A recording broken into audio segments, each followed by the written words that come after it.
Everyone is ready for dictation? Start. Sir, it is sometime nearly 3 months since I had the opportunity of speaking in this House at length on the provisions of this bill as it was originally presented to the Lok Sabha. Honorable members may recall the general discussion on the floor of this House and the appraisal which was given to the bill. During the period that the bill has been before the Parliament, it has been subjected to a wide variety of comments by individuals and institutions representing various shades of opinion. These have all been taken into consideration, and after due deliberations, certain amendments were proposed by the government. These have been considered and incorporated in the bill as passed by Lok Sabha. Honorable members are undoubtedly aware of the various provisions of the bill as originally introduced. The provisions were explained briefly in the explanatory memorandum issued by my ministry and circulated to honorable members. A further note explaining the various taxation proposals in greater detail was also subsequently circulated. I will not therefore weary the House by going into these provisions again and shall therefore dwell chiefly on the salient features of the amendments that were incorporated in the bill during its passage in the Lok Sabha. Sir, so far as personal taxation is concerned, the main emphasis of the critics has been against the lowering of exemption limit on personal income tax and the reduction of the income tax burden on the higher slabs of income. On these points, I have been at pains to explain the objectives of our taxation policy.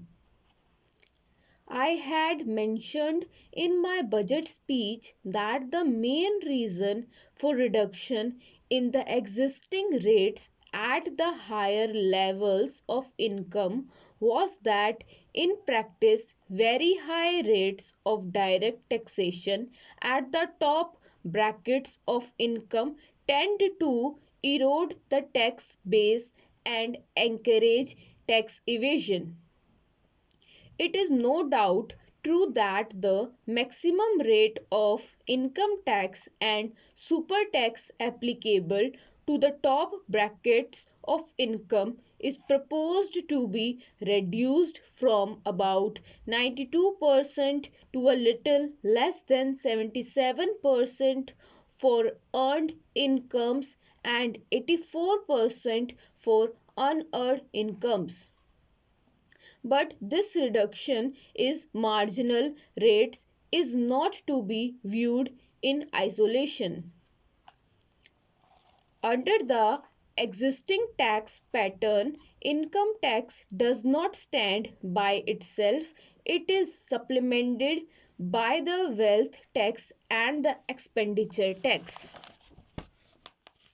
I have also pointed out on the floor of Lok Sabha only recently, and I would like, if I may, to repeat here what I have stated there, that the integrated tax structure that has been proposed in the budget this year makes it necessary that the tax system should be broad based.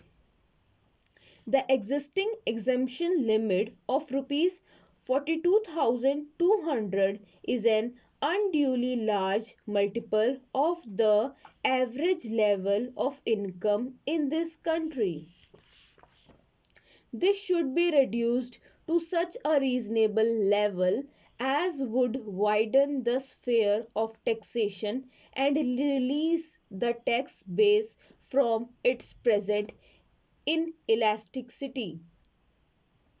It is only reasonable that persons within the lower income brackets should also make their contributions, however small, to the state revenues. With development, more and more persons will come within the income groups which are now brought within the purview of income tax. Furthermore, with the income tax net cast wider, it will facilitate checking of tax evasion in the immediately higher brackets, which is a very important consideration so far as the lowering of limits is concerned.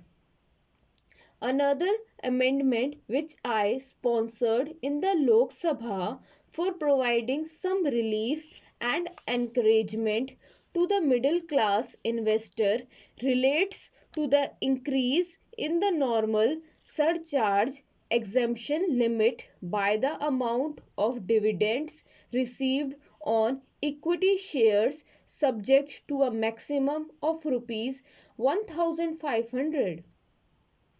Sir, this has been brought in largely because of a complaint that has been made that the tax on companies would unduly affect, which I do not think it would. Nevertheless, the opinion is that it would unduly affect the position of the small investor in equity shares. Relief is sought to be given to him this way that the cumulative effect would mean much greater relief than as if we made a refund of 0.5% to him of the company's tax collected.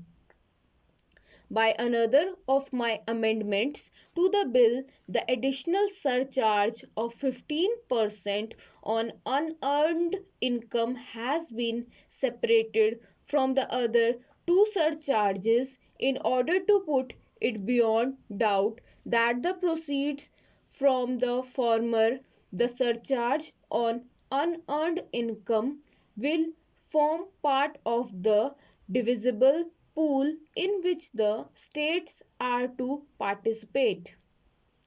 This was the original intention, and it was felt that the divisible pool would not be affected. But certain queries were raised by the chief ministers of various states, and the law ministry felt that the position was somewhat nebulous, and so we thought we would make the position clear.